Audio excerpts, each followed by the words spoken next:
Hello बच्चों। यहां लिखा है a particle suffers an oblique elastic collision with a particle B at rest initially.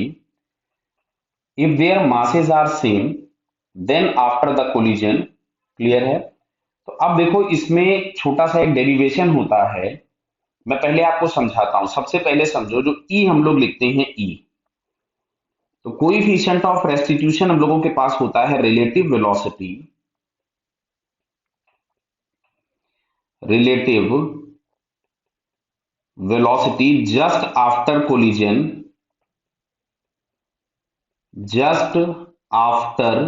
collision upon relative velocity just before collision, clear. But ये जो दोनों velocities हम लोग लेते हैं ये लाइन ऑफ कोलिजन के अलोंग होती हैं, और अगर ऑब्जेक्ट्स स्मूथ होते हैं तो लाइन ऑफ कोलिजन हमेशा कॉमन नॉर्मल होता है। लाइन ऑफ कोलिजन हमेशा कॉमन नॉर्मल होता है अगर ऑब्जेक्ट्स स्मूथ हैं, क्लियर। सेकंड थिंग सुनिए, अगर मासेस कभी भी ऑब्जेक्ट्स के सेम हैं और कोलिजन इलास्टिक है तो लाइन ऑफ कोलिजन के अलोंग वेलोसिटीज इंटरचेंज हो जाती है। लाइन ऑफ कोलिजन के अलोंग वेलोसिटीज इंटरचेंज हो जाती। बात को ध्यान से सुनिएगा। वन डायमेंशनल कोलिजन अगर होता है तो जो लाइन ऑफ कोलिजन होता है वही लाइन ऑफ मोशन होता है, लेकिन ऑब्लिक कोलिजन के केस में लाइन ऑफ मोशन और लाइन ऑफ कोलिजन अलग अलग हो सकते हैं, क्लियर। देखो जरा यहाँ पे, जैसे मान लो ये एक बॉल दी गई थी, ध्यान से सुनना, ये रेस्ट पे है, और ये एक दूसरी बॉल है जो कि मूविंग है। यहां पे ये यू वेलोसिटी से चली आ रही थी। तो भैया जो लाइन ऑफ कोलिजन होगा, ये देखिए मैं लाइन जो बना रहा हूं कॉमन नॉर्मल, जो दोनों के सेंटर से पास होगा, this is the line of collision. अब ध्यान से सुनो, बहुत सारी चीजों के आंसर आपको मिल जाएंगे। इसमें लिखा हुआ था इनिशियली एक रेस्ट पे है।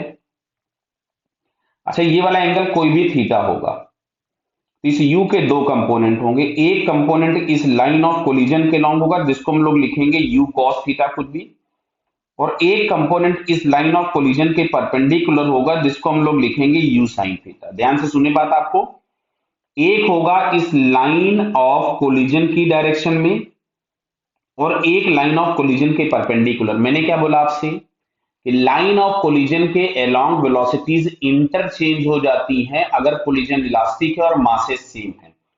मतलब ये जो ए बॉल की वेलोसिटी होगी वो बी को मिल जाएगी लाइन ऑफ कोलिजन के लॉन्ग वाली, और बी की वेलोसिटी ए को मिल जाएगी। तो बी रेस्ट पे था, मतलब इसके पास वेलोसिटी जीरो थी। तो जो ए बॉल है उसकी लाइन ऑफ कोलिजन के लॉन्ग वेलोसिटी जीरो हो गई, यानी उसके पास केवल और केवल बची क्या है, यू साइन थीटा। और लाइन ऑफ कोलिजन के लॉन्ग ए की वेलोसिटी थी यू कॉस थीटा जो कि बी को मिल गई।